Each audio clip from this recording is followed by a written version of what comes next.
பல வருஷமா உலகத்துல இருக்கிற பெரிய பெரிய மருத்துவர்கள் எல்லாரும் நம்ம கிட்ட என்ன சொல்லிட்டு இருந்தாங்க? வெண்ணெய் சாப்பிடாதீங்க, அது இதயத்துக்கு ஆபத்துன்னு சொன்னாங்க. ஆமாமா, வெண்ணெய் சாப்பிடாதீங்க, அதுக்கு பதிலா மார்கரின் சாப்பிடுங்க, அதுதான் ரொம்ப ஆரோக்கியம் அப்படின்னு ரொம்ப உறுதியா சொன்னாங்க இல்லையா? கண்டிப்பா. ரொம்ப ஸ்ட்ராங்கா அதான் மார்க்கெட் பண்ணாங்க. ஆனா இப்ப கொஞ்ச வருஷங்களுக்கு அப்புறம் பாத்தீங்கன்னா அந்த மார்கரின் தான் பல பேருக்கு மாரடைப்பு வர்றதுக்கே ஒரு முக்கிய காரணமா இருந்துச்சுன்னு சயின்ஸ் நிரூபிச்சது. இப்படி நாம கண்மூடித்தனமா நம்பின பல விஷயங்கள் எப்படி சடக்குன்னு தலைகீழா மாறுதுன்னு நினைச்சா ஒரு மாதிரி ஆச்சரியமா இருக்குல்ல? உண்மைதான். அதாவது மருத்துவ உலகத்திலே ரொம்ப குழப்பமான அடிக்கடி மாறக்கூடிய ஒரு துறைனா அது இந்த நியூட்ரிஷன், அதாவது ஊட்டச்சத்து துறை தான் சொல்லலாம். கரெக்ட். ஏன் இப்போ ஒரு எக்ஸ்ரே எடுத்து பார்த்து எலும்பு உடைஞ்சிருக்கா இல்லையான்னு சொல்ற மாதிரி டயட் விஷயத்துல ரொம்ப உறுதியா எதையும் சொல்ல முடியாது. நேத்து வரைக்கும் இது சூப்பர் ஃபுட் அப்படின்னு சொன்னத இன்னைக்கு அது விஷம் சொல்றாங்க. ஆமா, அந்த குழப்பங்களுக்கு ஒரு தெளிவான பதிலை தேடி போறது தான் இன்னைக்கு நாம பண்ண போற இந்த ஆழமான அலசல். இன்னைக்கு டாக்டர் ஆண்ட்ரூ வேல் எழுதின eating well for optimum health அப்படிங்கிற புத்தகத்தோட குறிப்புகளை தான் நம்ம டீப் டைவ் பண்ண போறோம். ரொம்ப முக்கியமான புத்தகம் இது. ஆமா, இப்போ நீங்க வேலைக்கு போற அவசரத்துல கார்ல போயிட்டு இருந்தாலும் சரி, இல்ல ஆரோக்கியம் பத்தி ஏதாவது புதுசா தெரிஞ்சுக்கணும்னு ஆர்வமா கேட்டுட்டு இருந்தாலும் சரி, இந்த டயட் மார்க்கெட் பண்ற குழப்பங்களெல்லாம் தாண்டி உணவோட அடிப்படை உண்மைகளை நாம இன்னைக்கு பேச போறோம். குறிப்பா அந்த ஆரோக்கியமான சாப்பாடுனாலே அதுக்கு ருசியே இருக்காது அப்படிங்கிற ஒரு பெரிய கட்டுக்கதை இருக்கு இல்லையா? அதை இன்னைக்கு நாம உடைக்க போறோம். கண்டிப்பா உடைக்கணும். சரி, இப்போ இந்த டயட் உலகத்தை பார்த்தாலே எனக்கு ஒரு விஷயம்தான் தோணுது. இங்க எப்பவுமே ரெண்டு பெரிய எதிரி முகாம்கள் இருக்காங்க. ஆமா, ரெண்டு எக்ஸ்ட்ரீம்ஸ் இருப்பாங்க. ஒரு பக்கம் பாத்தீங்கன்னா இந்த பிரெடிக்கின் அல்லது ஆர்னிஷ் மாதிரி டயட் சொல்றவங்க. இவங்க என்ன சொல்றாங்கன்னா, கொழுப்பு தான் உலகத்தோட மிகப்பெரிய வில்லன், அதனால ஃபேட் இருக்கிற எந்த உணவையும் நீங்க தொடவே தொடாதீங்க அப்படின்னு சொல்றாங்க. இன்னொரு பக்கம் பார்த்தா அட்கின்ஸ் மாதிரியான டயட் முறைகள். இவங்க என்ன சொல்றாங்க, கார்போஹைட்ரேட் தான் எல்லா நோய்களுக்கும் காரணம், அதனால நீங்க ஸ்டீக்கு வெண்ணெய் சீஸ்னு எவ்வளோ வேணாலும் சாப்பிடுங்க, ஆனா கார்போஹைட்ரேட்டை மட்டும் தவிர்த்துடுங்க அப்படிங்கிறாங்க. ஆமா, இதுதான் இப்ப பெரிய விவாதமா இருக்கு. இப்படி ரெண்டு துருவங்களா நின்னு பயமுறுத்துனா சாதாரண மக்கள் என்னதான் பண்றது, எதைத்தான் சாப்பிடுறது? அதாவது இதுதான் மார்க்கெட்டிங்ல ரொம்ப ஈஸியான ஒரு ட்ரிக். ஏதோ ஒரு விஷயத்த முழுமையா கெட்டதுன்னு முத்திர குத்திட்டா மக்கள் ரொம்ப சீக்கிரமா அதை நம்பிடுவாங்க.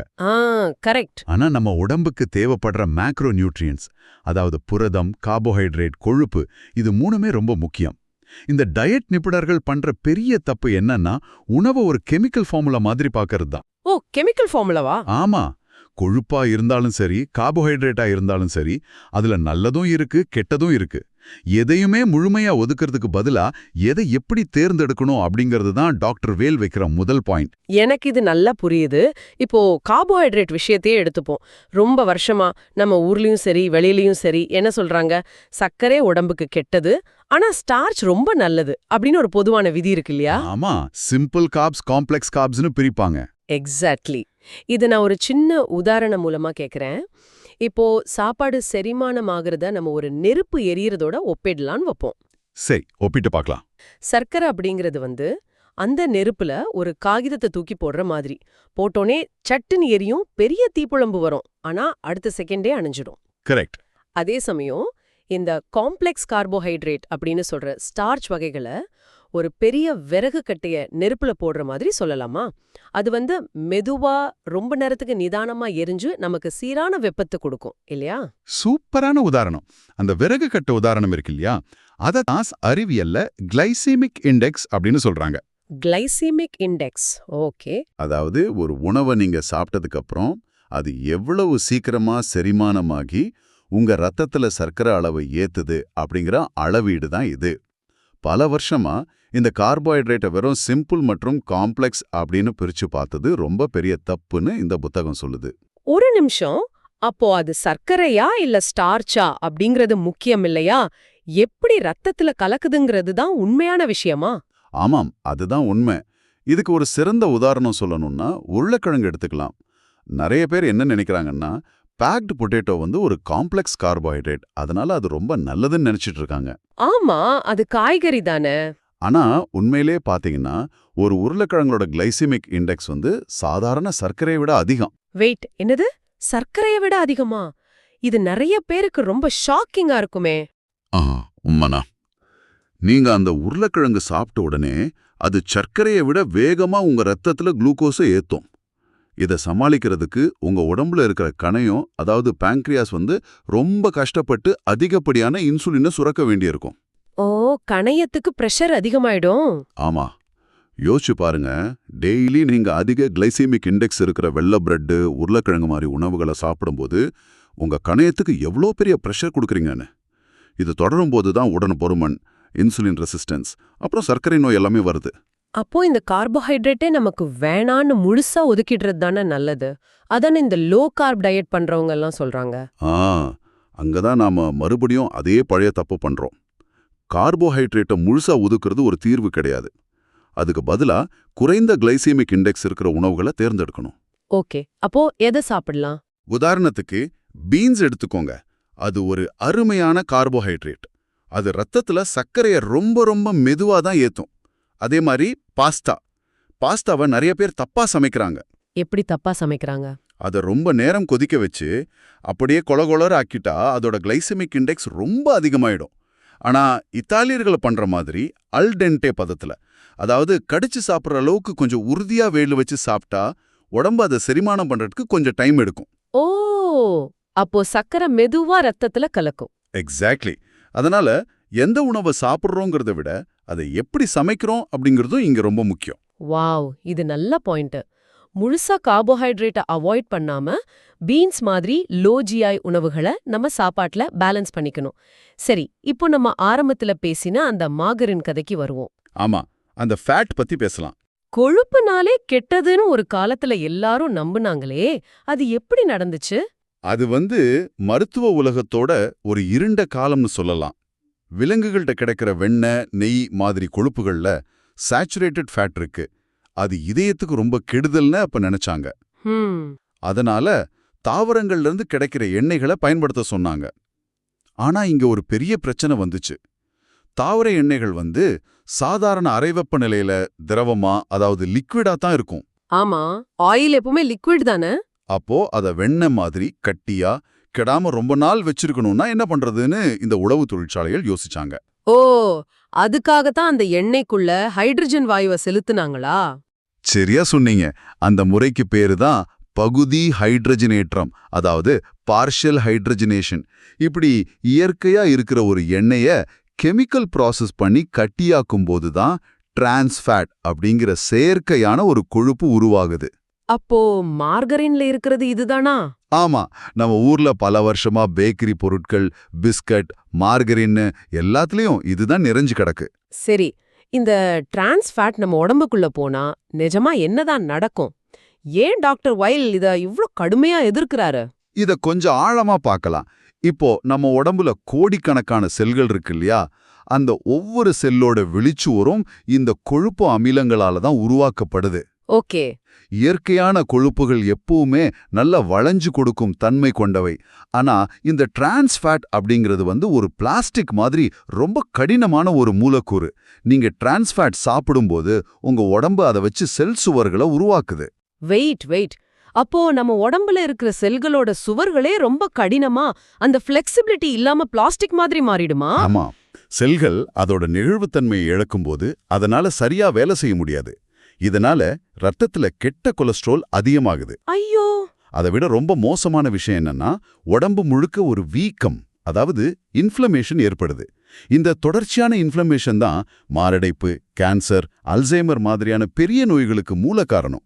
அதனால தான் டிரான்ஸ்ஃபேட் இருக்கிற உணவுகளை முழுமையா தவிர்க்கணும்னு இந்த புத்தகம் ரொம்ப ஸ்ட்ராங்கா சொல்லுது. அப்போ எந்த கொழுப்பு தான் உடம்புக்கு நல்லது, எல்லாமே கெட்டதா? இல்ல. நீங்க ஒமேகா 3 மற்றும் ஒமேகா 6 கொழுப்பு அமிலங்களை பத்தி கண்டிப்பா தெரிஞ்சுக்கணும். இது ரெண்டுமே எசென்ஷியல் ஃபேட்டி ஆசிட்ஸ். எசென்ஷியல்னா? அதாவது நம்ம உடம்பால இது தானா உருவாக்க முடியாது. நாம சாப்பிடுற சாப்பாடு மூலமா தான் இது கிடைக்கணும். ஆனா இங்க பிரச்சனை என்னன்னா, இது ரெண்டும் நம்ம உடம்புல எந்த விகிதத்துல இருக்கு அப்படிங்கிறது தான். பழங்காலத்துல மனிதர்கள் இத 1:1 அல்லது 1:2 அப்படிங்கிற ரேஷியோல தான் சாப்பிட்டாங்க. அப்போ இப்ப நம்ம சாப்பிடுற சாப்பாட்டுல இந்த ரேஷியோ மாறிடுச்சா? ரொம்ப மோசமா மாறிடுச்சு. இன்னைக்கு நாம சமையலுக்கு அதிகமா பயன்படுத்துற சூரியகாந்தி எண்ணெய், சோளம், சோயா எண்ணெய்கள்னு எல்லாத்துலயும் ஒமேகா 6 கொழுப்பு தான் ரொம்ப அதிகமா இருக்கு. ஒமேகா 3 ரொம்ப ரொம்ப கம்மி. ஓ, அதனால என்னாச்சு? இதனால இன்னைக்கு நம்ம உடம்புல ஒமேகா 6 மற்றும் ஒமேகா 3 விகிதம் பாத்தீங்கன்னா 20:1 அப்படிங்கிற ஒரு அபாயகரமான அளவு தொட்டுடுச்சு. 20க்கு 1. இந்த பேலன்ஸ் மாறுறதால அப்படி என்ன பெரிய பிரச்சனை வந்துற போகுது? ஒமேகா 6 உடம்புல அதிகமாகும் போது அது இன்ஃப்ளமேஷனை, அதாவது அந்த வீக்கத்தை தூண்டிவிடும். அதே சமயம் ஒமேகா 3 அந்த வீக்கத்தை குறைச்சு உடம்ப அமைதிப்படுத்தும். புரிஞ்சது. இப்ப நம்ம சாப்பாட்டுல ஒமேகா 3 இல்லாததால உடம்புல இருக்கிற வீக்கத்தை கட்டுப்படுத்த முடியாம பல ஆட்டோ இம்யூன் நோய்கள் வருது. இத சரி பண்ணணும்னா குளிர்ந்த நீர்ல வாழ்ற சால்மன் மீன்கள், வால்நட், ஆலிவிதை, எக்ஸ்ட்ரா வர்ஜின் ஆலிவ் எண்ணெய் மாதிரியான ஒமேகா 3 அதிக இருக்கிற உணவுகளை நம்ம டயட்ல சேர்க்கணும். ஓகே, இப்ப கார்போஹைட்ரேட்லயும் கொழுப்புலயும் இருக்கிற நல்ல விஷயங்கள் கெட்ட விஷயங்கள் பத்தி ரொம்ப தெளிவா பேசிட்டோம். அப்போ புரதம், இப்போ நீங்க ஜிம்முக்கு போயிட்டு ஒரு புரோட்டீன் ஷேக் குடிச்சிட்டு இதை கேட்டுட்டு இருந்தீங்கன்னா இந்த அடுத்த விஷயம் உங்களுக்கு கண்டிப்பா ஒரு ஆச்சரியமா இருக்கும். ஆமா, புரோட்டீன் பத்தி நிறைய மித்ஸ் இருக்கு. ஏன்னா நம்ம ஊர்ல நிறைய ஜிம்முக்கு போறவங்க தசைகளை வளர்க்கணும்னு ஒரு நாளைக்கு 5-6 கோழி மார்புக்கறி, முட்டை வெள்ளைக்கருன்னு புரதத்தை ஏத்திக்கிட்டே இருக்காங்களே. உடம்புக்கு அதிக புரதம் தேவைதானே, அதுவும் விலங்கு புரதம் தான் பெஸ்ட்னு சொல்றாங்க. நிறைய பேரோட நினைப்பு என்னன்னா புரதம் சாப்பிட்டா அது நேரா போய் மசிலா மாறிடும் அப்படிங்கிறது தான். ஆனா நம்ம உடம்போட அடிப்படை தேவைக்கு ரொம்ப சின்ன அளவிலான புரதமே போதுமானது. அப்படியா? ஆமா, மேற்கத்திய கலாச்சாரத்தோட தாக்கத்தால நாம ஒவ்வொரு வேளை சாப்பாட்டுலயும் அதிகப்படியான இறைச்சி, சீஸ், முட்டைன்னு புரதத்தை உடம்புக்குள்ள திணிச்சுக்கிட்டு இருக்கோம். ஆனா உடம்பால ஒரு குறிப்பிட்ட அளவுக்கு மேல புரதத்தை ஸ்டோர் பண்ணி வைக்க முடியாது. அதனால என்ன? அதிகமா புரதம் சாப்பிட்டா உடம்பு அதை அப்படியே வெளியேத்திட போகுது. அதுல என்ன பிரச்சனை வரப்போகுது? அது சாதாரணமா வெளியேறாது. புரதத்தை உடம்பு எரிபொருளா உடைச்சு பயன்படுத்தும் போது அதிலிருந்து அம்மோனியா அப்படிங்கிற ஒரு நச்சுத்தன்மை வாய்ந்த கழிவு உருவாகும். ஒரு நிமிஷம், என்னது அம்மோனியாவா? நாம வீட்டை கிளீன் பண்ண யூஸ் பண்ணுவோமே அந்த கெமிக்கலா? ஒரு ஸ்டீக் சாப்பிட்டா நம்ம உடம்புக்குள்ள அது உருவாகுதா? ஆமா, அதே அம்மோனியா தான். இது உடம்புக்கு ரொம்ப ஆபத்தானது. அதனால நம்ம கல்லீரல் உடனே வேலை செய்ய ஆரம்பிச்சு அந்த அம்மோனியாவை யூரியாவா மாத்துறதுக்கு கடுமையா உழைக்கும். ஓ, கல்லீரலுக்கு வேலை அதிகமா? ஆமா, அதுக்கப்புறம் நம்ம சிறுநீரகங்கள் அந்த யூரியாவை ரத்தத்துல இருந்து வடிகட்டி சிறுநீர் வழியா வெளியேற்றணும். நீங்க அளவுக்கு அதிகமா விலங்கு புரதத்தை சாப்பிடும்போது உங்க கல்லீரலுக்கும் சிறுநீரகங்களுக்கும் நீங்களே தேவையற்ற ஒரு அதிக வேலைப்பளுவு கொடுக்குறீங்க. ஓ, அதனாலதான் கிட்னி பிரச்சனை இருக்கிறவங்கள டாக்டர்ஸ் முதல்ல புரதத்தை குறைச்சு சாப்பிட சொல்றாங்களா? எக்ஸாக்ட்லி, அதான் காரணம். இதுல இன்னொரு பெரிய சிக்கலும் இருக்கு. இப்படி அதிகப்படியான யூரியாவை சிறுநீர் வழியா வெளியேற்றும் போது உடம்பு அதுக்குள்ள இருக்கிற கால்சியம் சத்தையும் சேர்த்தே வெளியேற்றிடும். கால்சியமா? அப்போ எலும்பு வீக் ஆயிடுமே. ஆமா, தொடர்ந்து நீங்க அதிக விலங்கு புரதம் சாப்பிட்டா உங்க எலும்புகள்ல இருக்கிற கால்சியம் குறைஞ்சு எலும்பு தேய்மானம், அதாவது ஆஸ்டியோபோரோசிஸ் வர்றதுக்கு நிறைய வாய்ப்பு இருக்கு. அதனால தான் டாக்டர் வெயில் விலங்கு புரதத்தை கொஞ்சம் குறைச்சிட்டு பீன்ஸ், பருப்பு வகைகள், சோயா மாதிரியான தாவர புரதங்களை சாப்பாட்டுல சேர்க்க சொல்றாரு. சரி, இப்போ வரைக்கும் நாம எதை சாப்பிடணும் எதை சாப்பிடக்கூடாதுன்னு நிறைய அறிவியல் உண்மைகளை பார்த்தோம். ஆனா இதையெல்லாம் கேட்கும்போது ஐயோ, அப்போ ஆரோக்கியமான சாப்பாடுன்னா அது ஒரு நோயாளிகள் சாப்பிடுற சாப்பாடு மாதிரி சப்புன்னு இருக்குமோ அப்படின்னு உங்களுக்கு ஒரு சந்தேகம் வரலாம். அது ரொம்ப சாதாரணமான ஒரு சந்தேகம்தான். ஆமா, இந்த இடத்துல புத்தகத்துல வர்ற ஒரு சுவாரஸ்யமான சம்பவத்தை நான் சொல்லணும். ஒரு முறை டாக்டர் வேல் தன்னோட வீட்டுக்கு வந்த சில ஆங்கிலேய விருந்தினர்களுக்கு ரொம்ப கவனமா தயாரிச்ச அந்த ஆரோக்கியமான தானியங்கள், காய்கறிகள் அடங்கிய உணவை கொடுத்தாராம். என்னாச்சு அப்படின்னு கேட்டாராம். நம்ம ஊர்லயும் நிறைய பேருக்கு இந்த நினைப்பு இருக்கு. ஆரோக்கியமான சாப்பாடுன்னா அது சுவையற்றது, அதை சாப்பிட்டா வயிறு உப்புசம் வரும்னு நினைக்கிறாங்க. அது ரொம்ப தப்பான ஒரு மனநிலை. உணவு அப்படிங்கிறது வெறும் நியூட்ரிஷன் மட்டும் இல்ல, அது ஒரு மனரீதியான விஷயமும் கூட. சாப்பாடு கட்டாயம் நமக்கு இன்பம் தரக்கூடியதா இருக்கணும். புத்தகத்துல டாக்டர் வேல் ரொம்ப அழகா 2 கலாச்சாரங்களை பத்தி பேசுறாரு.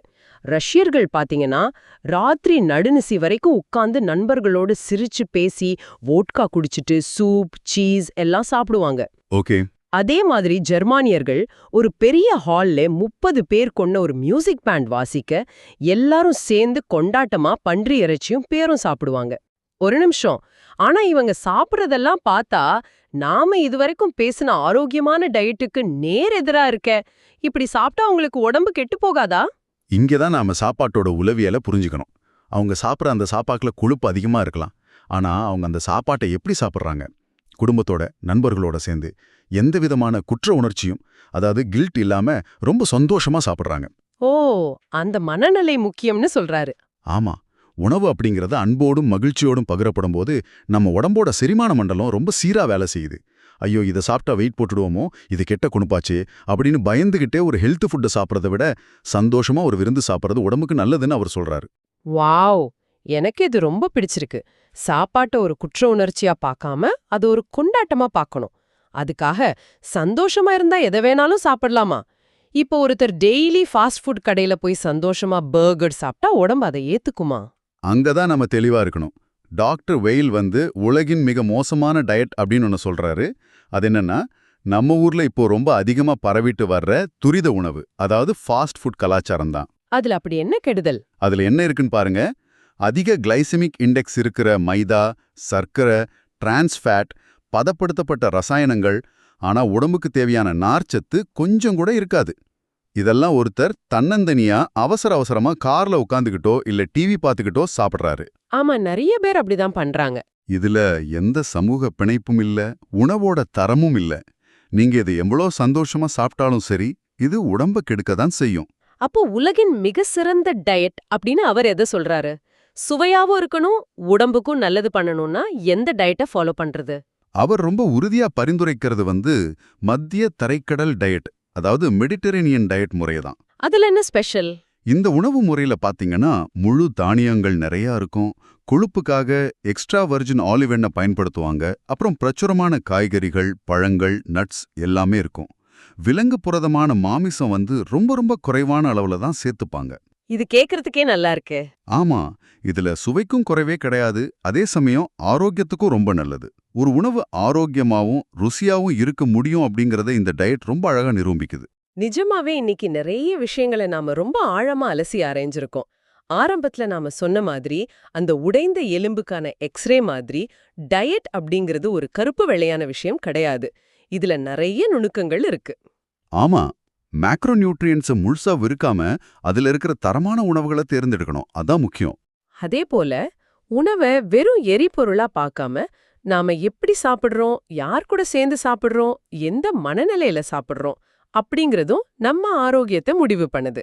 சரியான உணவை சரியான புரிதலோட சாப்பிட்டா அதுவே நம்ம உடம்ப காப்புற ஒரு கேடயமா மாறும். இந்த முழுமையான அலசலோட இறுதியில உங்ககிட்ட ஒரு விஷயத்த சொல்ல விரும்புறோம். உங்க உடல் நலம் அப்படிங்கிறது ஏதோ பெரிய மருத்துவமனைகள்ல இருக்கிற மிஷின்கள் அல்ல. அது நீங்க டெய்லி சாப்பிடுற தட்டுலயும் நீங்க பயன்படுத்துற ஸ்பூன்லயும் தான் இருக்கு. அடுத்த முறை நீங்க சாப்பிடுறதுக்காக தட்டை பார்க்கும்போது உங்களை நீங்களே ஒரு கேள்வி கேட்டுக்கோங்க. இது என் உடம்ப கொண்டாடுற ஒரு எரிபொருளா அல்லது நோயை வளர்க்கிற விதையா? உங்க உணவோட தரம் உங்க வாழ்நாளோட தரத்தை தீர்மானிக்கட்டும். இவ்வளவு நேரம் கேட்டதுக்கு ரொம்ப நன்றி. இந்த Tamil voice reads channel monetisation இல்லாம தான் நடக்குது. இந்த ஆடியோ புத்தகம் உங்களுக்கு பயன் தருதுன்னு நினைத்தா இந்த முயற்சி தொடர்ந்து போக உங்க ஆதரவும் மிகவும் உதவும்.